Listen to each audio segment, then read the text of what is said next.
Prices, y'all. Well.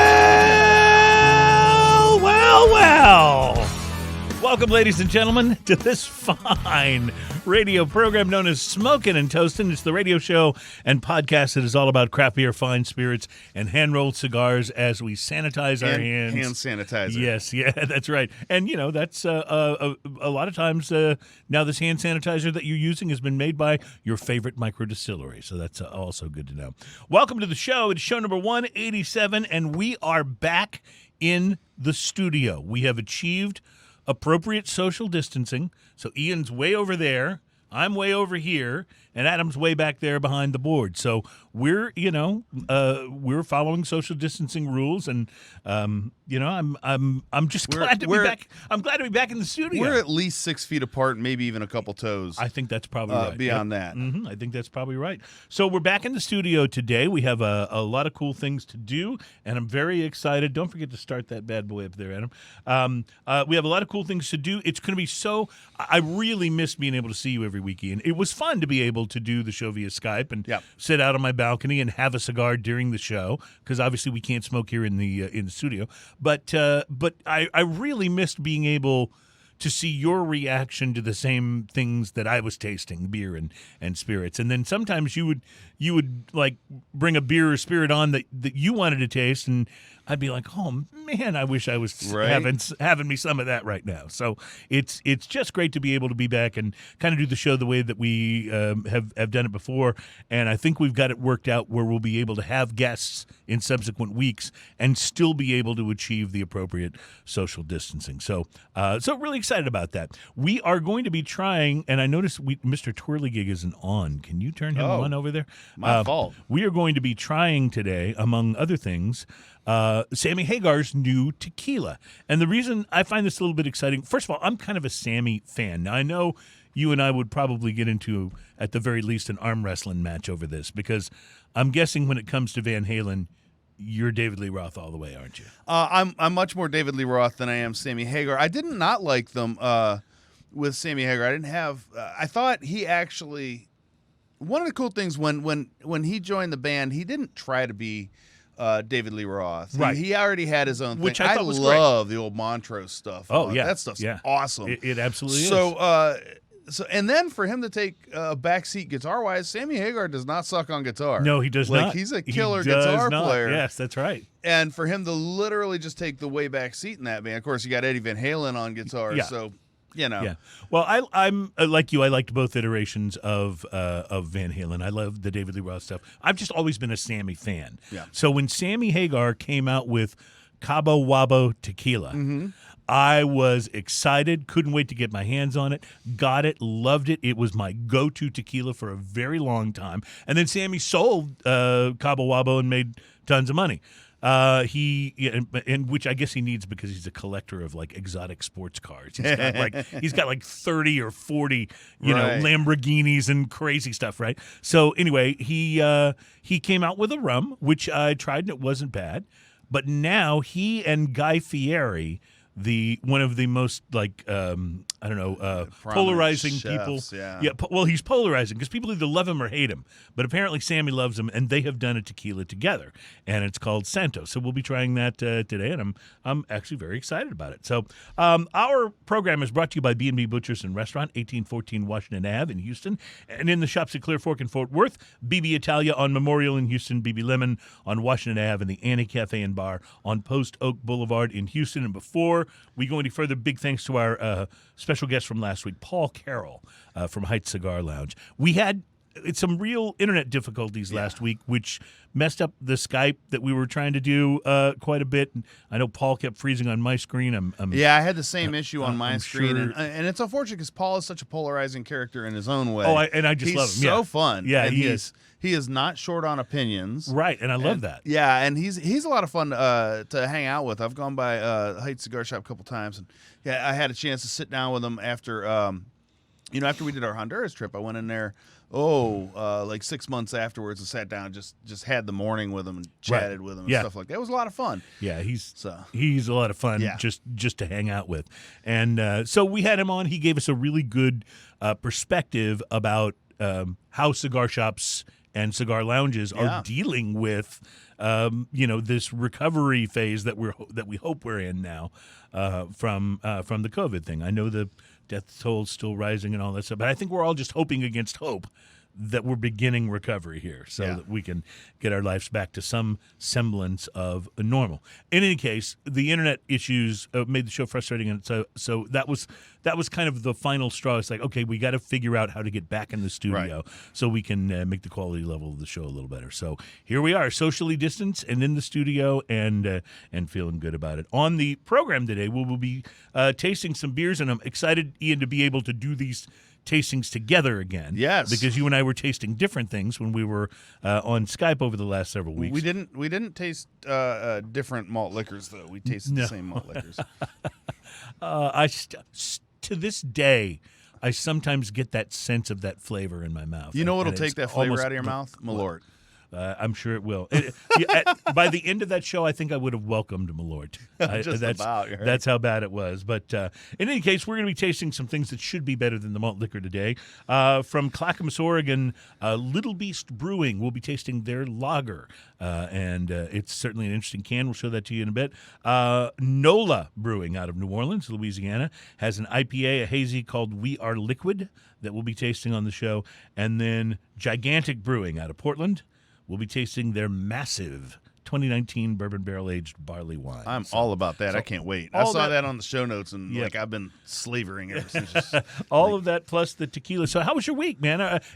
How has your rhythm changed? So my rhythm. Well, so here's the thing. I play guitar and I teach guitar and I build guitar. So I've been doing more building. Right. That's been a good thing. I've been in my workshop, and it's much cleaner than it has been in the past. Have you been teaching on Zoom? I have been teaching on Zoom, and that works. That works for people who have some experience. Okay, right. That won't work for a first-time lesson. But it sure works for people who have experience, and I've had some pretty good luck with that. Good. Now, my teaching, of course, is at a school, so the end of the school year has happened. So right now, I'm just kind of off. Okay. And so that's okay, too, because I don't mind a little time off. I got to catch up with my yard and stuff like that. But I've been enjoying it. I've been riding my mountain bike a whole bunch more. That's been making me pretty happy. Let's see, other than that, catching up on the phone with a lot of people. Yeah, phones and FaceTime and all that. The downside is my humidor has been decimated. You mean you've been smoking through everything? There is nothing left. I was telling, I told you earlier, I think the cheapest cigar I have left in my humidor right now is an Andalusian Bowl, and that's like an $18 cigar, which you might think, oh, that's not the worst problem to have, except for every time I smoke a cigar now, it costs me $18 or more. It's like, and I don't have many of those left. That's a good point. Well, if you could bring me a cigar, just bring me the cheapest one you have. That'd be fine. Yeah, no problem. So I actually have to re-up my humidor. I have to get some lawnmowers in there and some other stuff to fill it out. So I'm wondering, you must have smoked something interesting this week. Then I did. Actually, I took a little chance and I went by Casa de Monte Cristo this morning just to see how things were going over there. Steve is so nice over there. Like and he's all about keeping everything super clean and keeping that place running. Keeping it safe, yeah. Like he is gloves on and wiping things down constantly.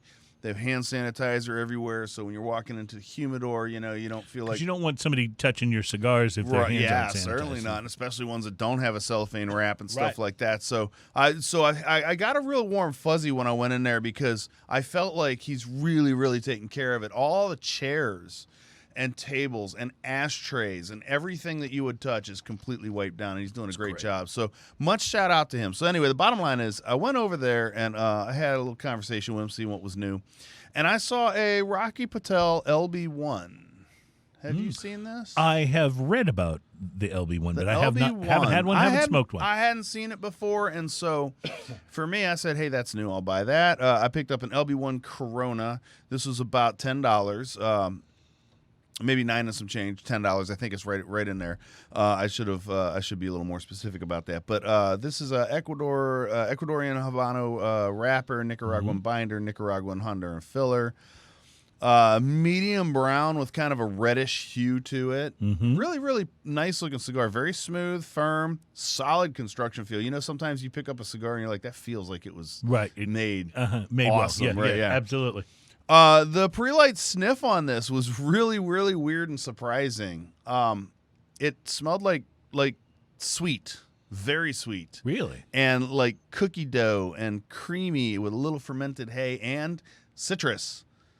Like a very strange smelling cigar if you put it in, in the realm of cigars. Cigar terms, because that's weird for me. Like I expect a cigar to smell more, cigar-like. Right. You're expecting more of that tobacco-ish. Right, and it has a little bit of that tobacco-y kind of smell, but it had all these things laying over top, which made it incredibly interesting to go, what's going to happen now? So the pre-light draw on this, I used a clip, had a very gentle draw on it. It was really nice. And this is a Corona, so it was 6x44, I think. 6x40, 6x44 seems about right. The pre-light draw on this, creamy, buttery, little touch of coffee in there maybe, slightly spicy and tangy, left a little tanginess on the lips. I kind of like that. It was really, really interesting. So I lit it up. That tangy sweet, like you expect a lot of times a cigar that's going to smell real sweet and tangy and stuff like that is not going to light that way. But this one really had that tangy sweetness right off the light with a little pepper in the background. Toast, a touch of cappuccino, and still that citrusy thing was going on. Yeah, it was very strange. Like, I don't usually get that much citrus. I've had it in a cigar, but not that much. It was a lot. The first third of this cigar, sweet, creamy cookie dough. I mean, it really just, it was so sweet. It was so almost decadent. But you're saying sweet in a good way, because sometimes when I think of sweet not like with a tobacco, sweet. it's not like a pipe Cavendish sweet, right. but just sweet. The smoke itself is very much sweetness on there. In the first third, sweet creamy cookie dough, toast, a little that citrus, light pepper and cedar notes on the finish, solid ash, perfect burn right down to there. I didn't even tip the ash till I got the second third of this cigar. Wow. The smoke on this cigar is really full and silky, and really lends itself to having fun making smoke rings. Oh, nice. Which I tend to do because that's just fun. Cedar and toast pick up some very long smoking cigar. This thing smoked for well over an hour. Nice. I would say an hour and 15, maybe an hour and 20 total smoke time on this cigar, which is wonderful because if you've got the time, that's a great way to do it. Let's see, the started out medium strength. It seemed to be ramping up a little bit to almost full. Had a solid ash, great burn. The last third of this, the flavors did kind of a full 360, where it had the cedar on the back and citrusy flavors on the back. They moved right up front. And this was a very cedar forward cigar for the last third, which was a nice change from what it was doing before. The sweetness backed down a little bit, still had some of it, especially in the aftertaste on it, but it moved a little bit to the back. I would say this is a medium plus strength cigar. The flavors in this, the way they developed, made this cigar kind of a fun ride. I thought at first, especially the first third of this, I thought was going to be a little bit one-dimensional with that sweetness, which wouldn't have been bad. Right. But it was really nice. It came through as a medium plus on the end. The flavor ride was a lot of fun. It had a solid ash, perfect burn all the way through. Price to quality, I'm going to give this a 5. Absolutely worth every penny, but it is a $10 cigar. I was going to say, how much was it? $10? Yeah, it is a $10 cigar. The flavors didn't knock me out, but it was really interesting and fun. So if you want to try, if you're a cigar smoker who goes, hey, I want to try something with a little more punch to it, this is a great way to go because the sweetness kind of counteracts that punch a little bit. Right. So it is definitely a fuller flavor, but because of that sweetness, counteracts the punch a little bit. I think a solid 5 on it. You're going to get every bit that you paid for, and Rocky Patel does it again. Great cigar. If a $10 cigar is worth $10, that's a big deal. Yeah, that's definitely absolutely. something. So, absolutely. How about you? I had an interesting cigar. I don't think I've talked about this cigar on the show before. I know it's been a long time since I smoked one of these, but I had one of the Alec Bradley Tempus. It was the Magistriv. So it's a little bit of a box press, longer cigar, a beautiful dark brown color for the tobacco. It had a gorgeous band. I mean, you know how some cigar companies go for a really simple band. Right. Some go for something more complicated and they miss. In this case, they went for something more complicated, and they totally knocked it out of the park. Yeah, it's just an absolutely beautiful. Then the picture really doesn't even do the band justice. But anyway, a gorgeous cigar. Had a wonderful pre-light scent. It was made in Honduras using a Honduran wrapper and a mix of Honduran and Nicaraguan fillers. There were notes of cedar and earth on the sniff before I even lit it. I did use a punch. Lit it up, and the cigar rewarded me with this nice, peppery, almost Nicaraguan-style debut. You know, just like, boom, here came the pepper. But the earthiness of the Honduran tobacco smoothed that out almost immediately. Now, I don't mind the pepper. I kind of like that in cigars, but I don't want it to be the only note. And this was one of those great cases of here came the pepper, but there was this creamy earthiness to the Honduran tobacco, I think, that just smoothed it out. It balanced it, and it made it really complex and interesting. More and more as it smoked, as a matter of fact. These earthy undertones were blending with, woodiness and a definite flavor of toasted nuts. You know that smell that peanuts have when they're roasted? Oh yeah. Yeah, that kind of a nuttiness to it. Nice. The pepper notes were on the finish, but the whole thing was this really wonderful, smooth blending of flavors. You just got the impression that, wow, when they blended this one, they really got what they were looking for. They really did it right. There was a little bit of sweetness on the palate on this one, you got a little more of that actually on the retrohale. That made this a little bit different from a lot of the Nicaraguan smokes that I have that don't really have a sweetness to them. This one had just a touch of it, but it was just one of the things about it. Huh. So these were all kind of blending together. Burn was a little bit uneven, but it corrected itself. There wasn't any need for a relight. Overall, I thought the construction was very good. The thing about this cigar is the flavors were really big. The strength was kind of medium, maybe medium full, but the flavors were so big.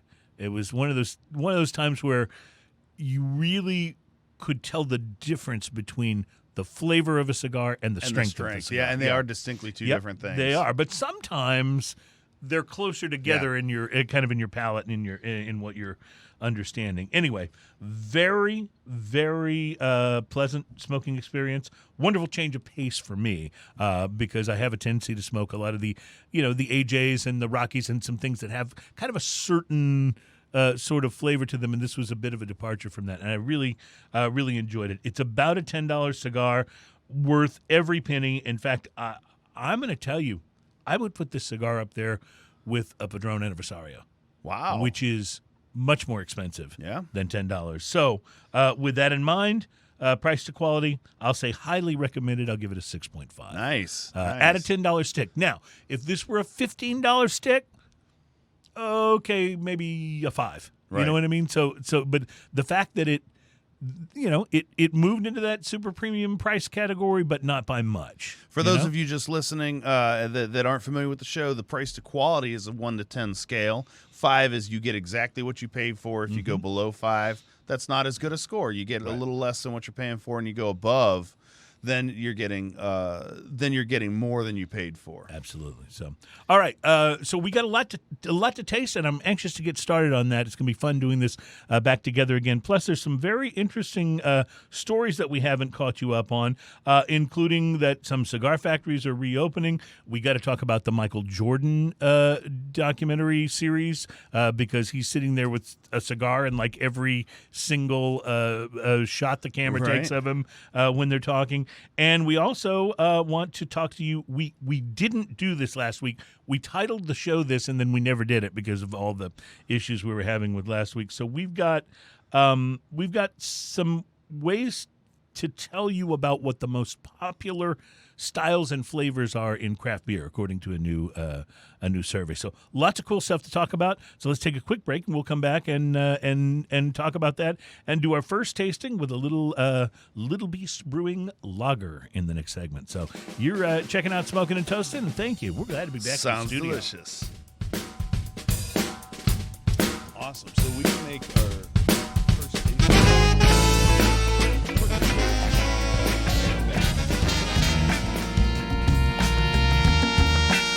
back, ladies and gentlemen. It is Smoking and Toasting. Nice to be back in the studio where we're actually hearing the segment music in our headphones because that's a band from here. The show is based in Houston, Texas. We're heard all over the world, but based in Houston, Texas, and that band is the Suffers, and they are so proud to be from Houston, Texas, that everywhere they go, they say they do this from the stage every time. We want the audience to remember two things about us. The name of the band is The Suffers, and we're from Houston, Texas. They are such a great band live, They too. are, man. Those guys are You treated me and my wife to go see them at the was it House Woodlands of Blues? Pavilion. Oh, it was Woodlands Pavilion. Yes, that's right. With the symphony. An absolutely stellar show. Well, absolutely amazing. It's a band. I love bands that have a lot of members to them because they've got horns, they've got percussion, they've even got kind of like the Mighty Mighty Boss Tones. They have the one guy that's just a dancer, like he doesn't do anything else. All the Suffers do that, but their dancer is a background vocalist. But still, they're just such a great band of musicians. They do such great things around the style. So here you go. There's a plug for the Suffers. We love this band. Absolutely, go check them out on Spotify or Apple Music or whatever you use because they are totally worth checking out. Speaking of music, Ian, you know that a number of musicians and bands have started their own line of, beers or whiskeys or whatever. One of the most notable has been Metallica. Yep. They do the Blackened, and it's notable for two reasons. One is because the initial blend, the flavor, was put together by the late Dave Pickrell, who we've had on the show, Whistle Pig. As a matter of fact, when we had him on the show, he was in the blending process and was talking That's to us right. about Was talking that. and it came out shortly after that. So that's one of the things about it that's different or unusual. The other thing is that it's actually aged while being blasted by Metallica music through speakers in the aging area when So they it's age infused with heavy it's metal. infused with Metallica. So Metallica has released a new whiskey box set, which not only will include a bottle of whiskey, but it also includes vinyl of the music that particular bottle aged to. So if it aged to Ride the Lightning, then you would get a vinyl of Ride the Lightning. Can you choose? Like, I don't want to buy the ones that were aged to load or reload. I don't want to buy the one that aged to St. Anger. That's my thing. Oh, no, yeah. That's my thing. See, I've blanked that one from my memory. Right. That doesn't even exist anymore, does it? Anyway, I thought that was interesting. So look for your Metallica whiskey remastered box set wherever finer drinks and vinyl after are we sold. tried that Blackened on the show, It was quite good. It was quite good. Yeah. But it did make me go home and listen to And Justice for All. Oh, see, there all you the go. way through, There which is you a go. great album. Well, Ian, take the lager off of Mr. Twirlygig and let's try this bad boy out. Little Beast Brewing Company. I like the label on here. This is obviously they do this a lot with the cans where they just use a stick-on label for different runs that they do. So there's not a lot going on, but it is very cool, very simple looking for the camera. It just has a picture of a lion with lion a on the drink front. in his mouth. I can't like see that. if I'm showing that to the camera properly because the things, but we'll work on that later. All right, and I will say, oh, nice. While you're pouring that, I just wanted to mention that I've been reading that you should expect to see more and more beers being released in cans. And one of the reasons is because breweries and the ones especially that have their own brew pub, a lot of them wound up with extra beer left in the tanks, left in the cans when they had to close down their tasting rooms and their ability to have people come and drink the kegged beer. So they had extra beer left over, and there are a number of these mobile canneries that brewers can have come and just do a kind of a rush job of canning their beer. So I think you're going to see more and more beer brands, even the ones that were in bottles, and I love you, those of you who still do bottles, but even you're seeing some of those brands, and I've noticed this at the store now at Specs, that a lot of brands that are in bottles are now available in cans as well. And that's probably a result of them making sure they were using the beer while it was still fresh. So. Cans are better. I know you think that. Cans are better. There's I'm a no bottle UV. guy. I'm sorry. There's I'm no a bottle UV guy. allowed in. There's the lining on there preserves the flavor. But right everything now, else. anything we can do to keep these breweries afloat, if the canning process is cheaper, I'm all for it. So, Well, I've been researching this while you were talk to me about this talking about over this there. lager. And, I got to tell you, if they keep canning stuff like this, like I'm all for it. It's pretty delicious. Isn't This it? is really good. This is a very light, crispy beer. But it has definite flavor, though. Oh, it has definite flavor right up there. As a matter of fact, especially on the Retro Hail, there's like a bread or pretzel kind of, maybe a biscuit or something. It's almost like a Hefeweizen, just minus the banana-ishness that you might get off a Hefeweizen. But it's got some of that yeastiness that to the flavor that a Hefe would have. And it's hopped just enough to give it that crisp finish, but not really taste super hoppy. So I'm all for this. I'm all about this. This is pretty delicious. I would drink this way too fast. As a matter of fact, I'm already just about out of my cup here. Check on the can and let's see what the ABV is. I think it's fairly low.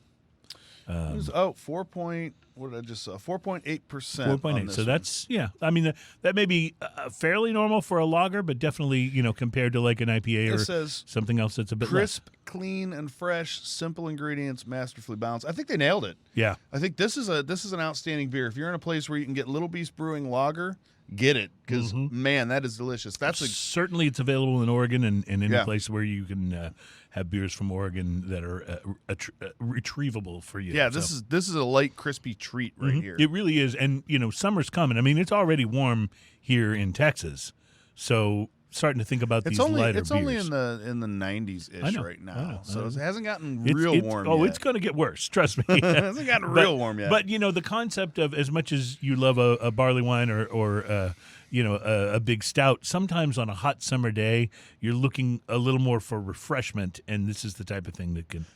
Sometimes when I'm standing out on a beach on a hot summer day and it's 100 plus and the air is blowing by you at 105 plus. Yeah. And you're drinking a barley wine. That's okay.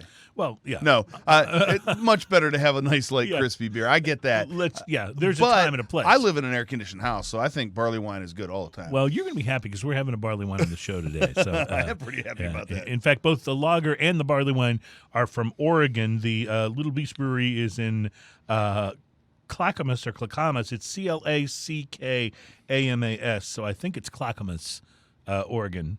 But I've never been there, so I'm not sure if I'm pronouncing it right. No telling. We'll have to look that up. We'll have to get someone who Wiki speaks Brian, fluent maybe. Organese. Perhaps Wiki Brian can weigh in and let us know. But anyway, those guys are from Oregon, and then the barley wine that we'll be tasting later is from Gigantic Brewing, which is out of Portland. So looking forward to that. I think this is absolutely delicious. That's a great start to the day. It's got a really wonderful sort of flavor on the finish that lets you know you're having a beer, not a watery lager. You know what I mean?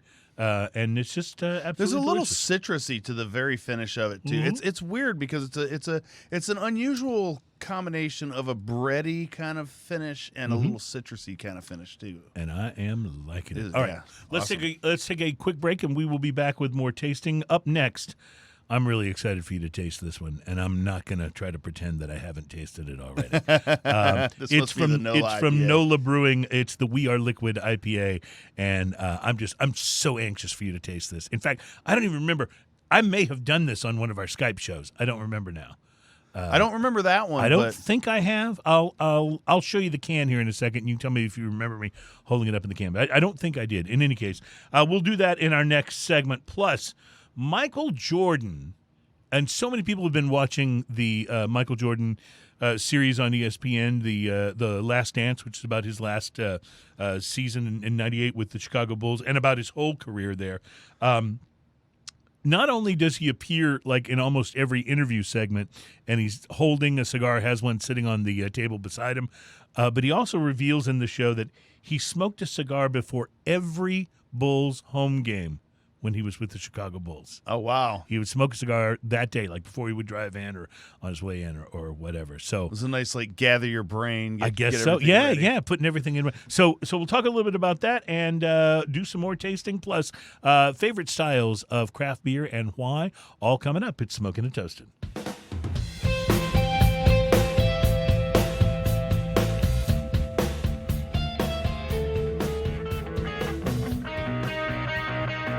Welcome back, my friends. It's Smoking and Toasting, and we are so glad to have you enjoying the show with us. This is show number 100 and... Wait, I'll get it. 187. We are halfway to 200. Yes, we are. Now, Ian, I have no idea what's going to happen for show 200. We had, plans to bring everybody together and do a big brawl, kind of like a rugby scrum of drinking. And I don't see that happening now. That is one hell of a visual right there, my friend. But, you're talking about Chris Hart and Jeremiah and some of the, brand ambassadors we've had on here. And, man, yeah. And, that Alan Denny guy always shows up. And, Alan. It's like it would be kind of like a rugby scrum of smoking and drinking. Yep. But I don't know how we do that in this environment. So we're really going to have to put our it's going to be thoughts interesting toward to that. keep our eyes out and see what the new normal is now. That's you right. know? That's right. So. We are brought to you by B&B Butchers and Restaurant, 1814 Washington Ave in Houston, and in the shops at Clear Fork and Fort Worth. They are open for in-restaurant dining with social distancing stuff in place. So go by and enjoy some of that bacon and support these businesses, man. They have all taken a huge hit. Don't forget too, if you really want to be social distance, you could just go by there and buy the meat. Yeah. And the Chef Tommy kit and take it home and have amazing dinner at the house. Right. Yeah, it's a very good thing to do. So we just tried this Little Beast Brewing lager. Ian and I both were extremely happy with this. Wine Enthusiast just released a list of 10 of the best craft lagers to stock your beer fridge. And I thought, we don't pay a lot of attention to lagers because we're so often, doing ales and other styles. I thought it might be interesting to look at this list. So I looked at it. It's very interesting to me that this is the list today, because I'll tell you, if you would have talked to me 10 years ago about lagers, I'd have just been completely dismissive. Right. And then Sympathy for the Lager came out. Sympathy for the Lager, and that one was of the a greatest lager, beers Carbach ever made. Yes, that I could totally get behind. I tried to drink them out of that stuff. Yeah. Like I think you did. That because was it's my now gone. go-to. Yeah. And I absolutely love that beer because there was a lager, something that you could drink on the lighter side that had huge, wonderful flavor to it. Big malt flavor, too. Big malty flavor. Absolutely loved the flavor profile on that beer. AB InBev came in, bought them out, and they stopped making it. Yeah, so we should go over there. We should do. You know how people are protesting places that like make you wear a face mask to come in or whatever. We should go over there and hold signs that say "Bring back sympathy." And it was so good. It was one of my favorites. But that really kind of opened my eyes to if you're a craft brew place, you can do a lager and do it with flavor and do it great. Right. Because most of us that are familiar with lagers traditionally know it as Budweiser. Right, exactly, and that's what you think of. And that's what you think of. Yes. So what was interesting about this lager list from Wine Enthusiast is I skimmed through the list, and I don't think I've had a single one of these. Wow. So that tells me, but honestly, I spend more time drinking ales than lagers. So here's what I thought we'd do. I just share these beer names with you, and we can kind of keep our eye out for these in the future. Maybe we can try some of these. Because Wine Enthusiast says, hey, if we're going to list 10, these are the 10. So first on the list is New Realm United Craft Lager. New Realm. I'm not familiar with that at all. Yazoo Daddy-O Pilsner. See, I love the name. The name's awesome. I'm going for this already. Shared by Side Project Brewing Content Moderator Lager. Okay, say that 3 more times. Shared by Side. I'm just going to do one more. Shared by Side Project Brewing Content Moderator Lager. That's a mouthful. That's a mouthful. Rockwell Beer Company Standby Hoppy Pilsner. Trogs, that's T-R-O with the umlaut above it. Trogs, a Sunshine Pilsner. Maine Beer Company's Black Barn Program number 9. Ooh, that sounds mysterious. That does, doesn't it? I want to try that just because of the name. Notch Zwickel Beer, that's Z-W-I-C-K-E-L, Zwickel Beer. They say it's zippy and has a spicy pepper note that brings a little charm to each sip. Threes Brewing's V-L-I-E-T, Viet Pilsner? I don't know if I'm saying it right. Cerebral Brewing. V-L-I-V-T? V-L-I-E-T. Viet? Viet? Yeah, I don't Viet. know. I don't know. And then Cerebral Brewing, International Waters Pilsner. That sounds smart. Yes. And finally, Jack Abbey Post Shift Pilsner. So the only one in there that, and I've never tried a lager, but you said Trogs. Is it Trogs? Trogs. Is that out of Pennsylvania? I believe that is. They yes. have. We've had the Troganator on the show. Oh, we certainly have. Thank you. Which so is that's Doppelbock, Trogs. right? And we've had that one. I don't think I've had very many of their beers, but no, the Troganator's outstanding. And what this reminds me is how wide the beer world is, how much there is to continue to try. Well, here's a math question for you. This is 180. How many episodes now? 187. 187. And if we talk about this conservatively, we've done a minimum of 3 beers times 180. So we've tried a few beers in our time. Yes, we have. And trying not to a be lot redundant. of repeats. Right. We've done a few, but not a lot. Yeah. Right. And that's a lot of beers, and there's still tons out there we haven't tried. And that's exciting for me. Yeah, right. Part of what, yes, it's exciting for me too. Well, part of what we want to be able to do is at least taste some of these, let you know what we think, and that can maybe help you know whether you want to ever try it. Right, so that way if you see it, you can go, I remember they said this about it on the show, and those flavors sound good to me. This next beer is from NOLA Brewing. NOLA, of course, is in New Orleans, and it is it's a brewery I already have a lot of respect for. Actually, Parish Brewing, which is in, I think, Broussard, Louisiana, is one of my all-time favorite breweries ever. And NOLA has to be really high on my list as well. I just have huge respect for them. And we've tried a number of their other beers that have been really good. This one is an IPA. And Ian, maybe once you do the pour, maybe show that. I'm trying to figure out whether the label on this looks like they didn't finish it to me. Or maybe that's what they were going for. Maybe that's just it. The name of the beer is We Are Liquid, the We Are Liquid IPA.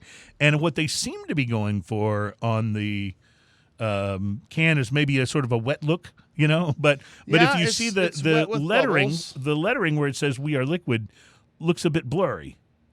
I don't know if that's by design. I guess it is. Maybe. I was really worried when I tried this that it's going to be limited and that I won't be able to continue to buy it for the rest of my life. It says, it smells great just from here. Like I could smell it. It says, the chemistry of life is an aquatic chemistry. We can get by on land only by carrying a huge amount of salt and water around with us and a few beers. Well, Ian, I can tell you right off the bat that this is so much citrus. Yeah, it says Citra and Galaxy hops, Citra and Strata hops. So I see Galaxy, it says Strata. Jeez. Where's my? Where's your hop delineation? It is so citrusy, and so to me, this is they could write the book on how to do a hazy IPA or a juicy IPA. What's funny is it doesn't look it, but it feels so viscous in the mouth. This has got a huge mouthfeel to it. We Are Liquid. I do not know if this is a limited release. I'll try to find that out before next week's show. This tastes like so initial flavors like grapefruit, orange, a little mango in there. Yeah, there's a tropical something going on in there. There's a bunch of. It's really interesting because I almost want to say it's unbalanced because it really comes across at the very beginning.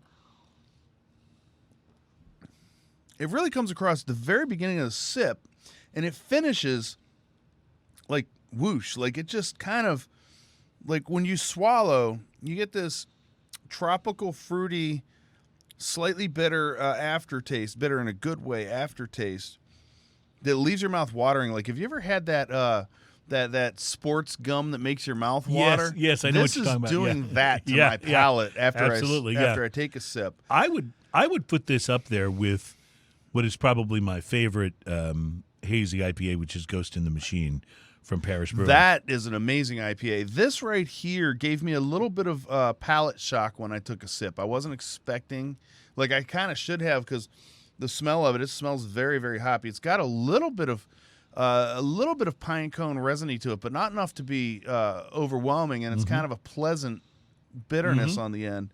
But the more sips that I take of this, the more I really, really like it. Yeah. It's one of those things where you try it and you're like, interesting.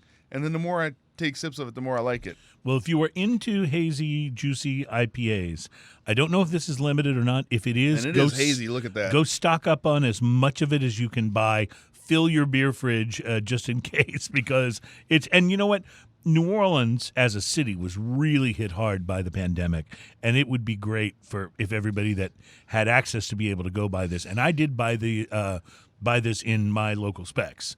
Oh, nice. So it's available on the shelf. And this is coming in at 6.7. Yeah, and it comes in 4-packs, but it's the tall 16-ounce can. I'm interested. You tried this before? I did. Did it work with a cigar? It did, as a matter of fact. Okay, because I can see this kind of working. Mm-hmm. It's a little hard to judge with IPAs how Right. what they're going to do. Sometimes the more bitter, like I love Lagunitas IPA, but it does not go well with a cigar. Nope. It's the bitter of it and the cigar just don't work well together.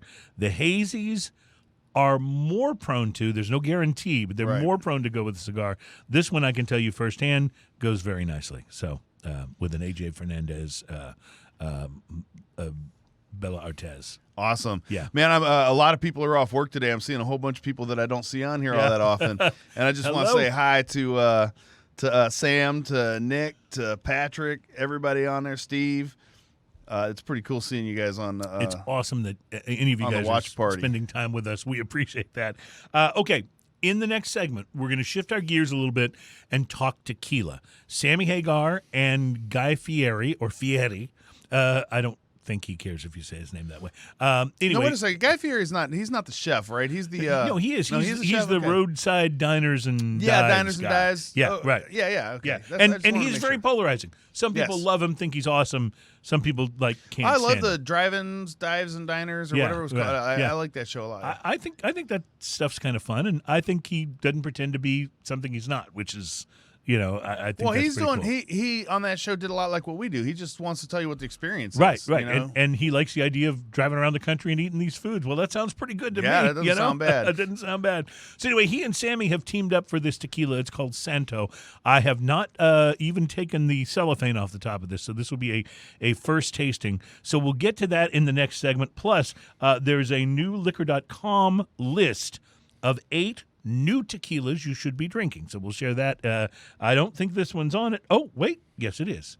So that should make it interesting. Nice. So we'll look at that coming up in the next segment. We are Smoking and Toasting, and we're so glad to be back in the studio. We can barely stand it, and we'll be right back.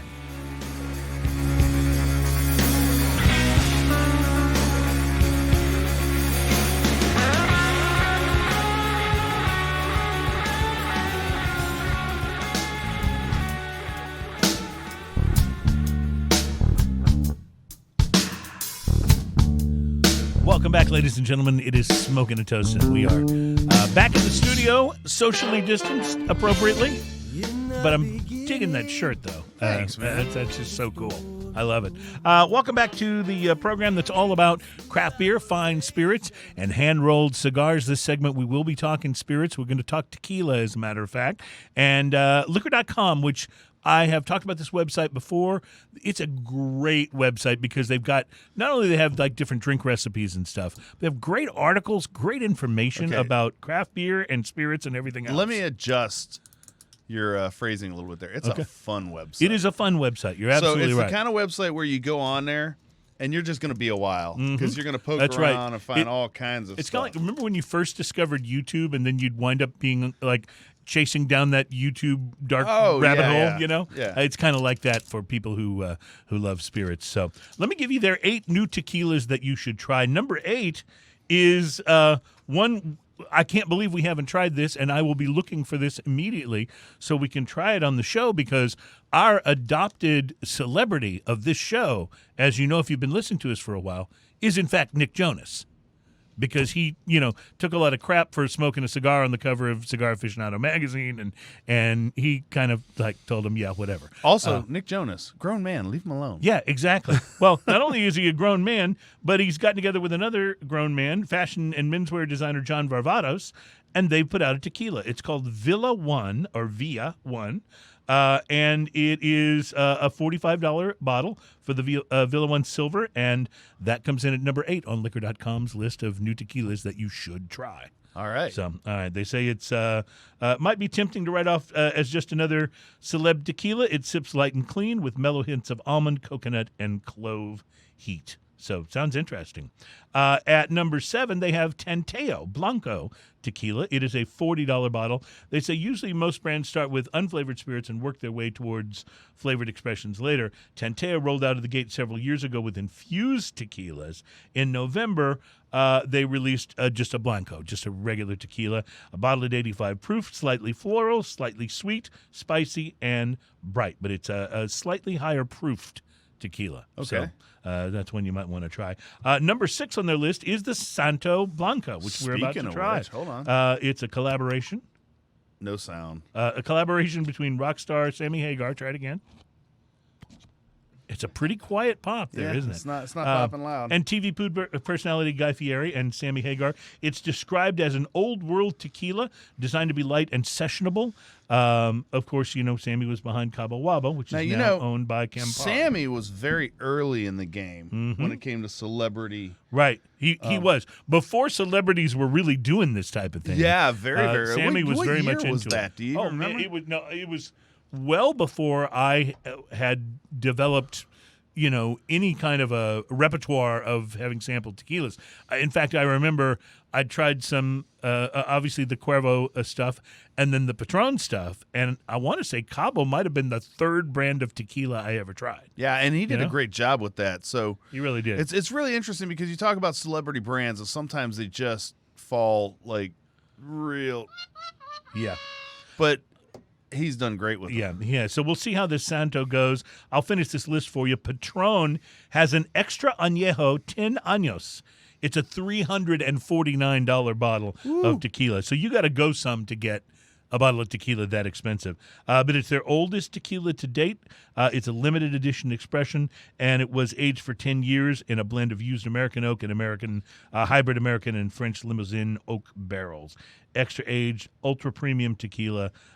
They say aim to lure cognac and whiskey fans. So at number 4, the Partita Single Barrel Reserve. I've had Partita tequila before, but I've not had the Single Barrel Reserve. It's a $55 bottle, and it was launched in January of this year. At number 3, the Gran Centenario Leyenda. We've had Centenario tequila on the show before and liked it very much. This is a $150 bottle, which was previously only available in Mexico.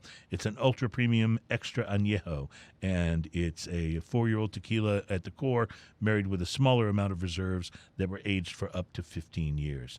That's number 3. Number 2, the El Tesoro extra añejo. We've had El Tesoro also on the show, liked it very much, have not had their extra añejo. It's a $100 bottle, so there you go. And finally, their number 1 is a $40 bottle. It's the Cazadores Añejo Cristalino. Really? And they say about it, among the growing number of Cristalino tequilas, which is aged tequilas that have had the color filtered out, this one starts as an extra añejo, and then it's aged in oak for more than 2 years. This gives the finished spirit robust flavor, still clear in the glass, but in place of Blanco's brisk citrusy bite, it's tinged with mellow almond and vanilla notes. So they're number 1 on the list at $40, beats out a $100, a $150, a $55, and a $349 Wow. of tequila. This bottle of Blanco is about a $40 bottle. So have you done any research? I haven't yet. I just want to talk about a couple quick things, though. First off, it is crystal clear. Yes, it is. It is beautiful in the glass, and then it just is crystal clear. But also the room right now smells like toasted coconut and vanilla. Well, you're so right. With a little agave. Like, I haven't even put this right up to my nose yet. It just makes the room smell like that. Well, you're going to get those flavors, I promise you, when you take your first taste. Oh, right up by the nose, it's just even more intense. Yeah, it really is. Oh, yeah, it doesn't disappoint.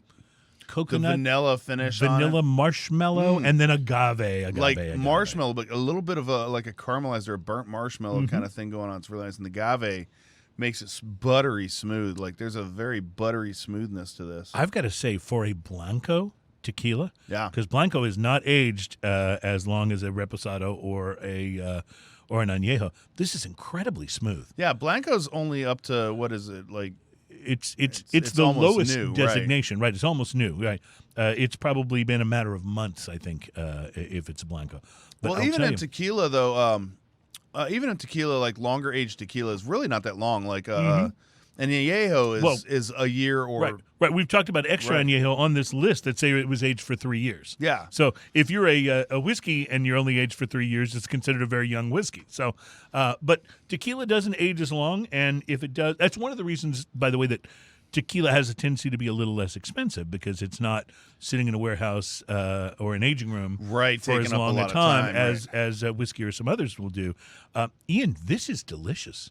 I mean, I am very pleasantly surprised. Now, I'll say Cabo Wabo is a great tequila. I haven't had any Cabo in some time. I don't know whether they've kept the quality of it as up. I hope that they have. But for Sammy and Guy's creation here, this is fantastic. This is so interesting, too, because you get all those flavors. That burnt marshmallow and roasted coconut, like, what an interesting thing. And then the vanilla. And then it comes back with this slight amount of heat and a really, really nice minerally kind of bitter to the end of the flavor that I really like that finishes it off. I have to be honest with you. I was prepared because I knew this was a Blanco. I was prepared to say, all right, this is going to be all about the agave flavor. We'll just see how good of a job they do of making that really, really crafty and tasty. I was not prepared for the amount of other flavors here. The pepper in here is so light, too. That was the other thing. Well, you notice this is the first mention of pepper so far, and it's after you have a few sips and you just think about it for a minute. And a lot of times lesser aged tequilas, or sometimes even more aged tequilas, will be very peppery. Not that that's necessarily a bad thing, but it can have a tendency to dominate. It doesn't have much of a pepper note either. Yeah, it doesn't really dominate at all. There's just a little bit, and this is good. How much was the bottle? $40. Yeah, this is definitely a good $40 buy. Although I have to tell you, you're a brave man to buy a Blanco at $40. I probably, to be totally honest with you, wouldn't have considered doing that if it wasn't the Sammy Hagar connection. Yeah. If it was just Santo Tequila and I didn't know anything else about it, or it hadn't been recommended to me specifically, I probably would say, 40 for a Blanco is a little steep. I'll spend that 40 on an añejo over here from another. But I thought about it, though, as I was buying it. I thought, well, you know what? If they're going to charge 40 for it, there must be a reason they think they can get that. Other than the name. Other than the name, right. Because if we try it because it's Sammy Hagar's tequila and it's not worth $40, we're not buying it anymore. Right. Right. So you get the one sampling and that's it. So they must feel like they've got something here that's worthwhile. So that was the first thing that made me feel a little better about it. But also, like tequila prices, and this is true with rum too, they vary so wildly. Yeah. We had a tequila on recently that it was an extra añejo, and it was like $30-something. Yep. Like that's crazy, and it was delicious. Mm-hmm. Whereas so many of the extras that I buy are much more expensive than that. So. When I bought this, I passed right by the Skelly, one of my favorite tequilas ever. A bottle of the Skelly Añejo, not even extra. A bottle of the Skelly Añejo is now priced at like $55 to $58, depending where you're buying it. And worth every penny. Absolutely, but this is pretty darn good at $10 less, and it hasn't aged nearly as long. I got to say, this is brand new. You said, right? Yeah. It's brand new to me. I don't recall seeing it on the shelves, but I think it's only been out for a short time, let's say. This is the true agave flavors of Santo Tequila Blanco. Those of classic old world style tequila embrace a smooth finish and rich aroma that elevate this handcrafted 100% Blue Weber agave Blanco to a higher spirit. I will say a couple things about it. It's new enough that it was described as new on this list. Right. And that list just came out. That just came out. And I can't wait to see what they do with something like this in an aged tequila. Can you imagine that having a little bit of barrel aging on it? Folks, this is not a salt and lime shoot 'em no, at the bar tequila. This is a sipping tequila as a Blanco, and that's pretty impressive. No, do not slaughter any salts or limes with this. This is It reminds me of one of my favorite Blancos that I've ever had prior to this was the Siempre Azul. Their Blanco worked totally as a sipping tequila. And to be honest, I didn't necessarily like their Reposado and Añejo that much better Like the Blanco was just so good, and this is not just all agave, grab a lime and a shaker of salt type tequila.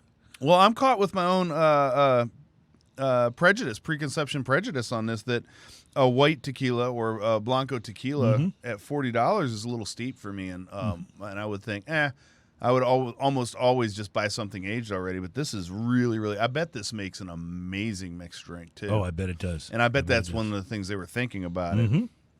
Well, a lot of new tequilas will come out with their Blanco first, and then as they have a chance to age some more, they'll put out a Reposado and ultimately some more aged tequilas. But with the Blanco, they've got a hit on their hands. These guys are coming out strong right away. Yeah, so with his history with Cabo Wabo being a good tequila, and then this, and I think that these guys are coming out really strong. Wow, I'm so excited. This is an extremely pleasant surprise, and I. Often, Ian, when I bring a tequila on the show, I've popped the top on it and sampled it before I bring it in. I've noticed. In this case, that's not the case. And so this is my first tasting, and honestly, I'm very impressed. Very impressed. All right, we're going to take a break. We'll be back for our final segment. In that final segment, we can just refer to it as Ian time, because we're going to be tasting a beer that is so right up Ian's alley. Well, it's Gigantic Brewing's massive barley wine. Oh, I'm It's down the for 2019 barley wine. So that's coming up. We'll be right back with more. It's Smoking and Toasting, number 187.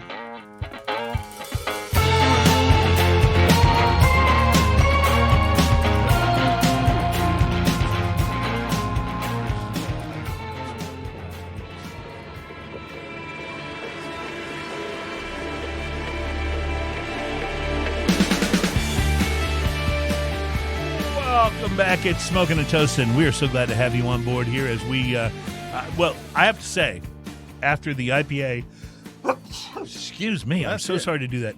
After the IPA and now some of that tequila, and I drank all of the tequila that you poured for me, I'm, starting to feel, that wonderful place where you're like, okay, I'm starting to feel good, and let's have another drink, and that makes it a perfect time for drinking news. Drinking news? Talk to me. Drinking news What's is our new in the news? It's our segment on the show where we bring you a show that may or may not have anything to do with drinking, but is enjoyable to hear about while you're drinking. And conversation starters. I think I need you to come up with a theme for drinking news, like a theme song. Okay. Can you come up with Challenge a drinking accepted. News theme song? Yes. Yeah. All right. Cool. All right. In this week's drinking news, 2 young men stole alcohol from a Virginia convenience store, according to police, who apprehended one of the masked bandits. They were wearing hollowed-out watermelon rinds on their heads.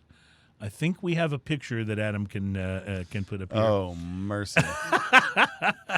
Hey, so you know what, though? At least they're wearing masks, right? And we're supposed to be wearing masks. We're supposed to be wearing masks, yeah. The cops said that the duo earlier this month swiped booze from a Sheetz convenience store in Louisa, which is a town about 30 miles east of Charlottesville. As recorded in the surveillance footage, these melon-headed perps had cut eye holes, as you can see, into the watermelon rinds. And they even had posed for a photograph at a Food Lion store in Louisa prior to staging their heist. That's a good idea. Yeah, police have charged them with larceny, underage possession of alcohol, wearing a mask while committing a larceny, and I think something to do with abuse of a watermelon, but I'm not sure exactly. I don't know if that one will stick in court. So anyway, had to share that with you. That's amazing. Well, that's a new thing for where you can stick your head. It was really a just an excuse to show those photos, I think. There's your drinking news. At least nowadays, you're required to wear a mask in a lot of places. Right. So it's interesting that they got charged for wearing a mask while committing a larceny, because they would have gotten charged for not wearing a mask in a public place. See, there you go. So that's kind of a catch-22. Catch-22. Well, next time you're in a watermelon field and you realize you left home without your protective mask. Maybe the watermelon does something nice to your hair. I don't know. I kind of doubt it. Seems like a seedy kind of a mask. Seems like a seedy kind of a situation, yes. All right, with that terrible pun, we will move on to some barley wine. Ian, what was sitting atop Mr. Twirly Gig that you've just removed there? This is the Gigantic, massive 2019 barrel-aged barley wine. Now, this has... I think it's a goat on the front, but It's very apex predator looking because it has like rows of sharp, fangy teeth on it. It's Josh, you're gonna wish you've seen this one because it's kind of funny. Wow. Yeah, that's it. Let's see. In making massive bourbon barrel aged, we used only Skagit Pilot pale malt and boiled for 8 hours, giving the beer a deep ruby color and a rich malt flavor. We then aged massive in bourbon barrels. Enjoy the richness and intensity now or after years and years and years of aging. So apparently you're allowed to apparently they're saying that this is going to be really, really good aged. Yeah. Now years. it's the 2019, so it's not that old, but to be honest, I didn't have the patience. All right. So here we go. Smells Barleywine wonderful. time. I will also note, Ian, we've talked about this a bit on the show, that some barley wines are labeled as barley wines, while others are labeled as barleywine style ales. Yes. And those have a tendency, at least in our experience, to be more carbonated. Now, is that coincidence, or are we dealing with two actual separate things? That I couldn't tell you. I think that if you're doing a barley wine style ale, it means you've changed some things. Like this does not have a lot of carbonation to it at all. This looks very much like a barley wine, which is lighter on the brown side and a little muddy looking. Yeah, it sort of looks the same color as the dates and raisins that it smells of. Right. So people think barley wine, because it's a big heavy beer, is going to be real dark. It's actually not usually that dark. It's brown. A porter is usually darker than this. Yeah, a porter and stouts are definitely on the darker side of this. These usually have a little amber to the color, and you will not be able to see through it. So that's it. What are you tasting on it? I am getting, what you would expect: date and raisin right off the bat. But there's also some cinnamon in there, spice, yeah, and some. I'll use the word baking spice for lack of an ability to maybe narrow that down anymore. But a sort of a yeasty baking spice flavor to it. But the predominant flavor is the sort of dankness of the dark dried fruits. The dark dried fruit flavor in here is so huge, but there's a finish that is malty, like heavy malty chocolate. So, have you ever had a really good fruitcake? Because most fruitcakes are not very good. I don't think I've ever had a real good one. Okay, so there is such a thing as like if someone fresh bakes a fruitcake. I didn't know fruitcakes were ever fresh baked. No, I thought usually the only fruitcakes in existence have all been made and have just been passed around for the last 100 years. Well, that's largely true. Most of the time when you encounter a fruitcake, it may have been used as someone's doorstop for the last several years, and then they decided to give it as a holiday I've met a few gift. fruitcakes. Yes, absolutely. But if you ever get a opportunity to taste a fresh baked fruitcake, that is kind of what this reminds me of. It's got those fruit flavors, but instead of tasting kind of dingy and old, they taste fresh and alive and exciting. This is so interesting because after you finish and you swallow and it's past your palate, it comes back with a little bit of a hoppiness. Mm-hmm. Which I know in some of the barley wine style ales we've tried, the hoppiness has really kind of turned you off to them a little bit. Well, when it's real hoppy, and a lot of American-style barley wines tend to be hoppy on the end, and to me, it's just not a good flavor on this. This has a little kiss of that hoppiness on the end, which I feel like this might be a barley wine that I maybe wouldn't have liked before it hit the barrel because it probably would have been too hoppy, but I feel like that barrel has tempered this down a little bit. Very interesting. And it's really good, and you get a lot of the bourbon flavors in the aftertaste with that as well, including that char from the bourbon barrel. You can really kind of taste that, and it adds an astringency to the end of the palate on there as well that's really interesting. Okay. Yeah, this is delicious. I could keep drinking this. If you look close, you'll see a lot of floaties in there too. Mm-hmm. I did actually notice that earlier. It is quite good.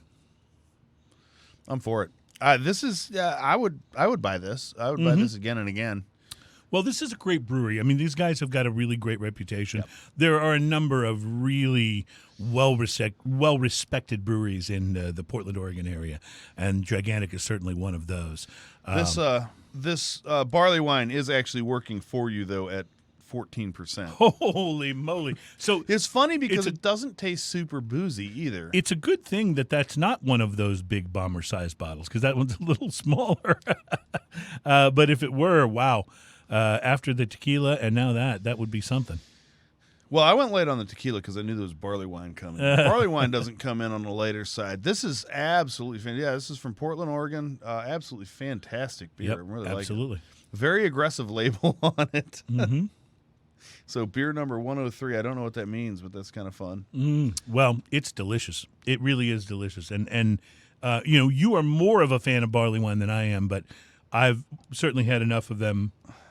Even just doing the show, This has to really appreciate, I think, the better ones, and I would put this in that. I feel category. like this started off as a much hoppier thing before they put it in the barrel, and then it mellowed it out because it's got some of the hop flavor in there that the American barley wines have, but it's tempered to the point where it makes sense to my palate as a barley wine. Well, I'm kind of digging it, to be totally honest with you. I'm kind of digging it.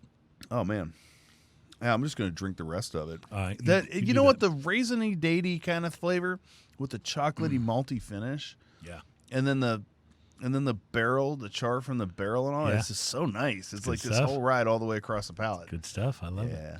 Well, Ian, that is a good way, I think, to bring our show to an end today. The barley wine is, well, it's big. It's big. Like you mentioned the ABV, very and I sweet. wouldn't have guessed that, but I kind of get it now. Yeah. Like you can get a sense of how big Yeah. the barley wine is. So, all right, we still didn't get to the favorite styles of craft beer. We'll throw that into next week's show since we've already punted it twice, and we'll have something to look forward to for next week. It's great to be back in the studio with you again. It's great to see you and Adam on the wheels of steel, and feel some sense of normalcy returning to the show, even if you are a little further away from me than I'm used to. Socially distanced high five. I can handle it. High five. And a socially distanced cheers to end the show. Cheers to you. Have a great week, everybody. Clink. Thank you for checking out Smoking and Toasting, and cheers.